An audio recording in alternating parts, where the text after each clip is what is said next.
Well, there it is. Got the orange sticker. We're back at the underground. It actually passed inspection. They backfilled, so now we're going to run some water lines. And on his way home, he called me and says, "What size did you run those vents in?" I told him 1.5 inches. He goes, "You're going to have to cut out those bow vents and run them in 2-inch. Minimum size underground pipe in Massachusetts is 2-inch. So if you look at the picture below, it shows 1.25 inch vent, and I just said, 1.5 inches, we'll go with it, but I didn't think about the underground part. So we got to chop it out, and redo it, and retest it. But it was an afterthought. I got the orange sticker. Was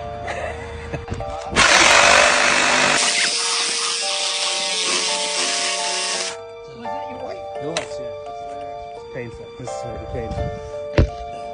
There's a middle finger on the She definitely gave the middle finger.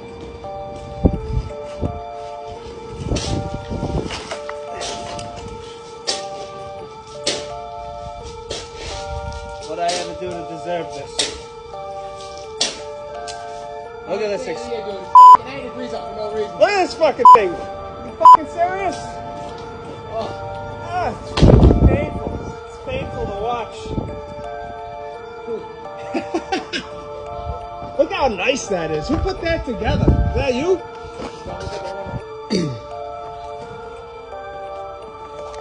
Feel like an electrician here. Got the water lines all marked out. Walls are marked out. That's where I'm going to run them all back to. Got the water heater in here. There's an electric panel going there, but I'm going to have to offset around it. I'm going to trench out to the other bathroom group, and then another outside faucet going to the other side of the building. So there you go. Let's get to work. Oh yeah, I'm also going to run the salon sink water lines from here back to that room. So that way there's less hanging pipe later on down the road. It's all be in the ground. Jesus fucking Christ. Look at that thing. It's a lot of money. Got the bathroom water line pulled. This is coming up in a 6-inch stud wall. I'm going to tie all those together. Water lines are running over to the pedicure sink, an outside faucet, another outside faucet, and then we're doing underground to the salon sinks. So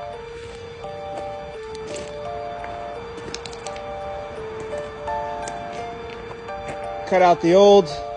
There it is.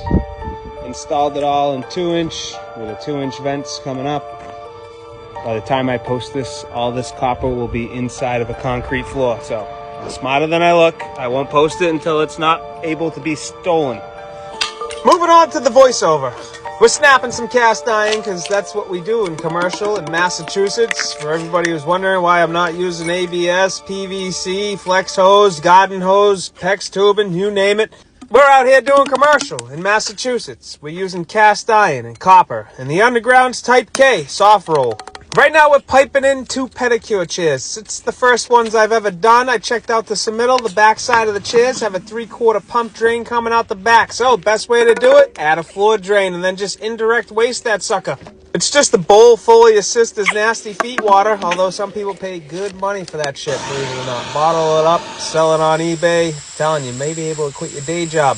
Now a lot of people are going to be like, "Dude, what are you doing? You're overheating that to solder it." And those guys are the homeowners, or they just never done this before. This is called brazing. The background's a little loud, and I apologize for that. I forgot to turn it down, but I'm not going through all the trouble again. So this is called brazing, if I haven't said that already. And we're allowed to do flared fittings or brazing on underground. And I know some of you will be like, "I would have pulled the loop that way, blah, blah, blah." Listen, a roll of Type K copper is for 1/2 inch, 60 feet, goes for $300. So if I gotta do 3 sinks, hot and cold each, and the line is roughly 35 feet, that just means it's gonna cost me an arm and a leg. You know what I'm saying? I don't know if you follow me through that. So what we're going to do is run 2 3/4 mains underground from the mechanical room.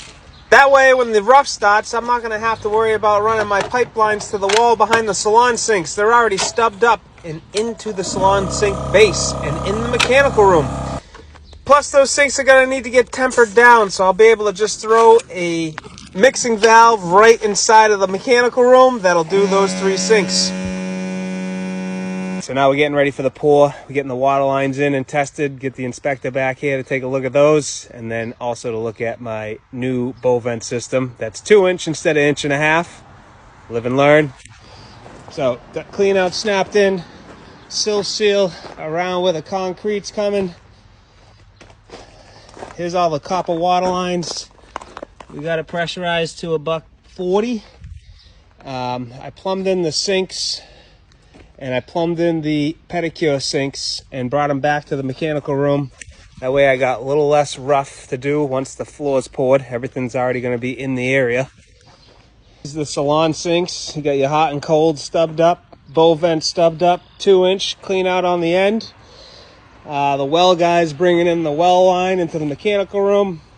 There's a mop sink. I got that thing sleeved for the pour. And then I got those puppies. I got a short 3-inch gasket. Pedicure chairs. I got the submittal right to the wall. And I got to set floor drains. Once the well guy's done, bring it up.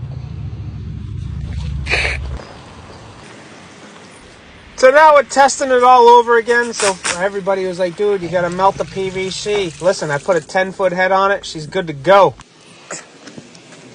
I missed the wall. What are you going to do? Hey, at least I caught it before the concrete. That's our 10-foot head, overfilled. That way I know there's nothing leaking. And they're ready to pour concrete when I'm out of here, kid. All right, one last time before they pour the concrete. We got everything ready for a pour. I missed the wall, but I caught it before concrete. Listen, I'm not perfect. I've done a lot of work since January 1st. I'm allowed a couple of fuck-ups here and there, okay? Everybody is. So, soft roll, type K copper, under the ground, feeding. We got the test set up. I got it pressurized to $1.40. That's ready for it. I did the salon sinks under the ground for water because one way or another they had to go underground, so I figured might as well bring it all back to the mechanical room. That way it's a little bit easier on the rough. Everything's already back in the mechanical room waiting. 10-foot of heads on it. They shouldn't have buried that just yet. Plumbing inspector hasn't looked at it, but see what happens. I'm going to Florida for 7 days. At least I know it's done right. Worst case, they may have to uncover it. Pedicure chairs. Got the trap primer lines. I brought them back to the bathroom because they work off of a pressure drop. So toilet is the best pressure drop for trap primer lines. Pedicure sinks. I got it mounted to the wall. And it's a common vent. Hot and cold for the pedicure sinks. Cleanouts are all in. Now it's time to go to Florida. Let's go, kid. Your last day, you gonna miss it? I am. Are ya? I am. Sure. Next time we gotta not bring the kids though. The kids gotta stay home. No kids. No kids. It's your last day. You gonna miss it? I am. It's our last day with the kids. You guys have enough for today? You had enough today? You ready to go home? No comment. You want to show everybody your cookies? We're gonna drown our sorrows in cookies because it's the last night and we're going back to 50 degrees and shitty weather. They smell so good though.